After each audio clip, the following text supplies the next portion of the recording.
Salve família! Um médico de elite decide investir toda a sua herança milionária para caçar Pablo Escobar. Mas o que ele não imaginava é que estava caindo no maior golpe da história do submundo. Como um plano que envolveu agências federais, 42 milhões de dólares e uma falsa promessa de imunidade acabou em uma cela de prisão. Essa é a inacreditável trajetória de Carlos Zapata, uma história cheia de reviravoltas. Então já deixa o like, inscreva-se no canal e vire membro para apoiar meu trabalho. Bora pro vídeo!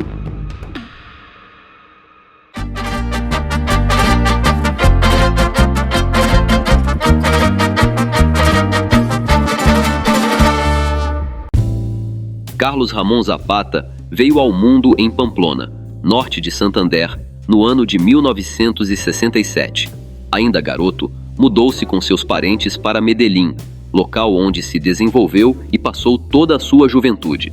Vindo de um lar com boas condições financeiras, ele conseguiu se formar no curso de medicina pela Universidade Pontifícia Bolivariana, chegando a trabalhar na área por um breve período.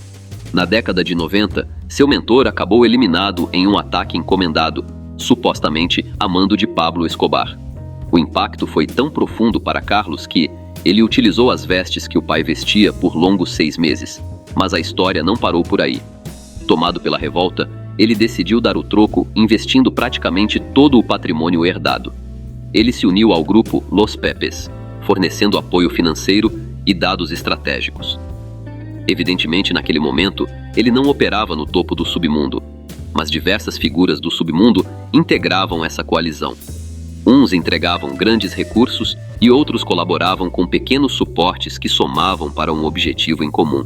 E essa era justamente a situação de Zapata.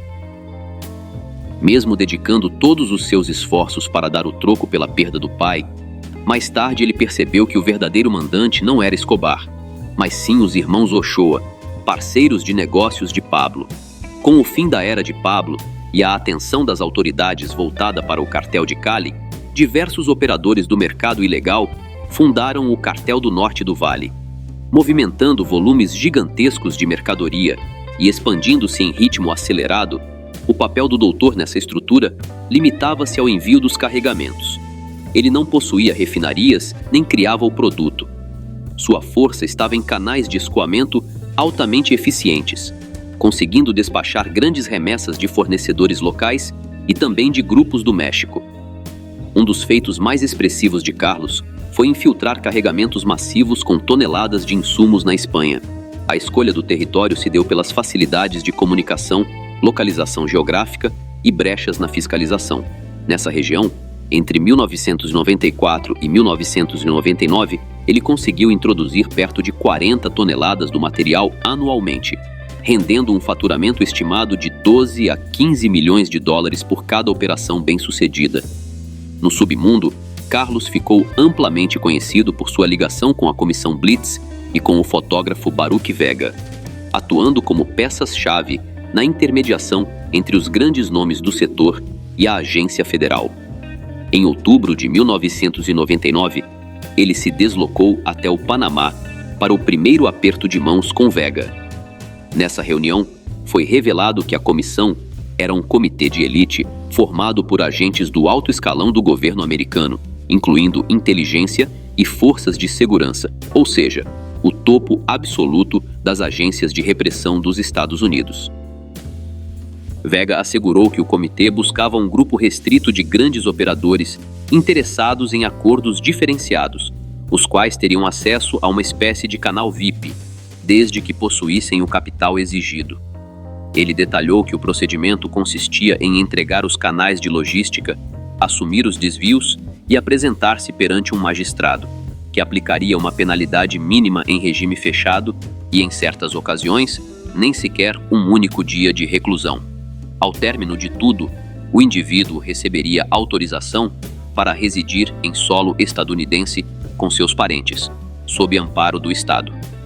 O doutor concordou com todas as condições e aceitou desembolsar a soma astronômica solicitada por Vega para viabilizar o plano. Desse modo, naquela mesma data e no próprio estabelecimento, ele teve o primeiro contato com 2 oficiais federais que atuavam em parceria com Baruch. Carlos direcionou-se para a conversa, mas no trajeto, Vega o alertou para jamais tocar em valores com os oficiais, restringindo o diálogo estritamente aos fluxos de transporte, remessas e estrutura do grupo, instrução que não despertou nenhuma desconfiança em Zapata, que assentiu. Ele dialogou com as autoridades por 2 dias e prometeu voltar à Colômbia para intermediar o contato com outros nomes do setor, afinal, quem rejeitaria tais vantagens? O primeiro alvo de sua lista foi Luiz Hernando Gomes, mais conhecido como Rasgunho. Ao desembarcar na Colômbia rumo à propriedade de Rasgunho, o diálogo inicial foi extremamente tenso, já que a ideia de se apresentar ou fechar um acordo com as autoridades era vista praticamente como uma heresia naquele meio, e colaboradores nunca eram bem recebidos. Após detalhar absolutamente tudo ao médico, ele conseguiu persuadir Rasgunho a se encontrar com Baruch e os oficiais em Bogotá. O contratempo foi que eles não compareceram, pois, para a vinda dos agentes, seria necessário reportar a movimentação à embaixada americana. E, como se tratava de algo totalmente sigiloso, esse encontro resultaria apenas na detenção imediata de Rasgunho. Dessa forma, as autoridades optaram por não ir para poupar a liberdade dele. Na sequência, o médico iniciou um circuito visitando diversos operadores do setor em múltiplos escalões, dialogando e espalhando as expressivas vantagens do comitê por propriedades, centros de detenção e qualquer local onde houvesse um investidor inclinado a deixar a atividade ilegal com mínimas ou nenhuma penalidade. No fim das contas, a reunião de Rasgunho de fato ocorreu, mas o palco foi o Panamá. Lá compareceu Vega, acompanhado de outras pessoas de sua equipe, e nessa oportunidade, os oficiais finalmente conversaram com um operador de escalão bem mais elevado, como era o caso de Rasgunho, que passou a expor dados sobre canais de logística, parceiros e o fluxo da mercadoria. Inclusive, naquele dia, tudo transcorreu de forma relativamente tranquila. No mesmo período em que ocorria o encontro com as autoridades no Panamá, um setor diferente da mesma agência desmantelou toda a equipe do médico em Miami, apreendendo meia tonelada de insumos em 1999. Quando Carlos se preparava para embarcar rumo aos Estados Unidos, recebeu o aviso de que seus colaboradores haviam sido detidos. O fato causou estranheza, pois, na visão dele, os federais eram seus aliados. Diante do risco, ele cancelou a viagem e retornou à Colômbia, onde se reuniu novamente com Rasgunho. O parceiro demonstrou desconfiança, achando muita coincidência o grupo de Carlos cair logo após o encontro no Panamá. O doutor jurou insistentemente que não tinha envolvimento com as prisões e que jamais trairia sua equipe. Para testar sua lealdade, Rasgunho propôs que ele se entregasse por vontade própria. Afinal, se as promessas do comitê fossem reais, ele deixaria a prisão rapidamente e sem maiores complicações. Quando Carlos chegou aos Estados Unidos, reuniu-se com um oficial que lhe explicou que a captura de sua equipe ocorreu porque outro setor da agência desconhecia as aproximações que vinham fazendo com as lideranças do grupo, de modo que o ideal seria que ele se entregasse oficialmente. Após responder a alguns questionamentos, passaria poucos dias detido e ganharia a liberdade. Ele confiou, aceitou as condições e foi conduzido à prisão federal de Miami. No dia seguinte, foi levado à Corte Federal, local onde um promotor solicitava prisão perpétua para o operador. Zapata assustou-se profundamente, pois acreditava que, por seus acertos com Baruch e os oficiais, além de toda a quantia que lhes havia entregado, passaria apenas um curto período na cela, mas logo tudo começaria a desmoronar. Durante as 2 semanas seguintes no centro de detenção, reuniu-se com diferentes agências e funcionários que buscavam extrair o máximo de dados possíveis sobre sua estrutura e canais de logística, até que, em um desses encontros, deparou-se com promotores e agentes do FBI que pretendiam interrogá-lo sobre Baruch Vega. A sabatina manteve um clima pesado e, após várias perguntas, entraram no tema de Vega, questionando se o conhecia e se mantinha algum acordo por meio dele com o governo. De início, ele evitou falar, mas na sequência o promotor apresentou uma gravação na qual se ouvia o médico detalhar os 42 milhões de dólares que pagava a Vega e ao comitê.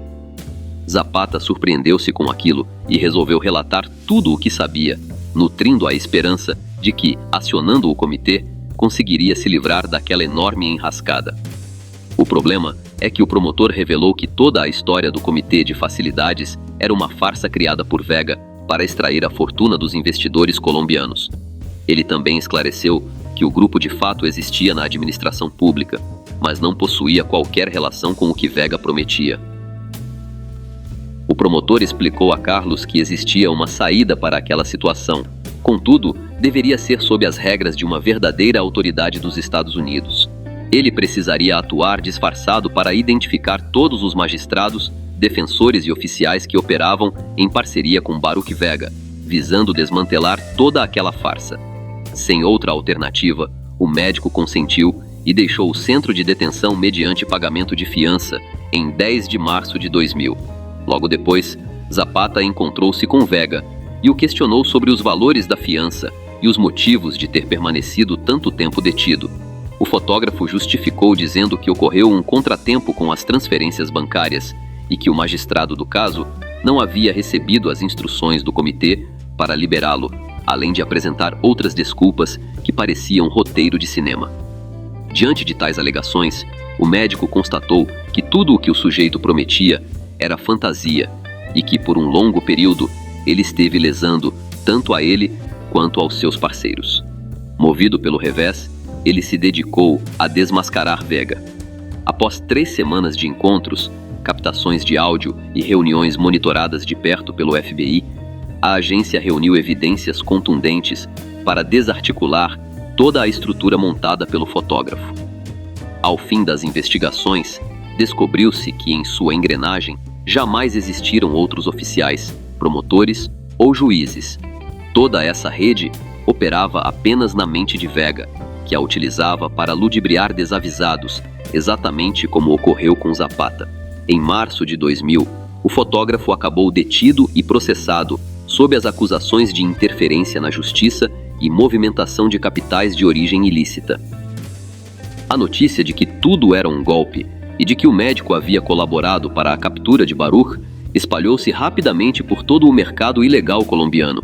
Esse fato sepultou de vez aquela ilusão que permitiria aos operadores saírem ilesos, abandonarem as atividades e evitarem o acerto de contas com a lei. Pouco tempo depois, o doutor recebeu sua sentença, obtendo uma redução expressiva em sua penalidade devido ao apoio prestado ao governo, resultando em 5 anos de reclusão. Esse desfecho acabou sendo o melhor para ele, pois, como previsto, os antigos parceiros já planejavam sua eliminação.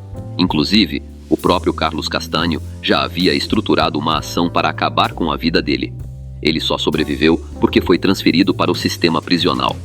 No local, dividiu cela com Andrés Lopes, conhecido como Florecita, de quem se tornou um grande amigo. Zapata declarou que havia começado a redigir um material literário sobre sua trajetória no grupo.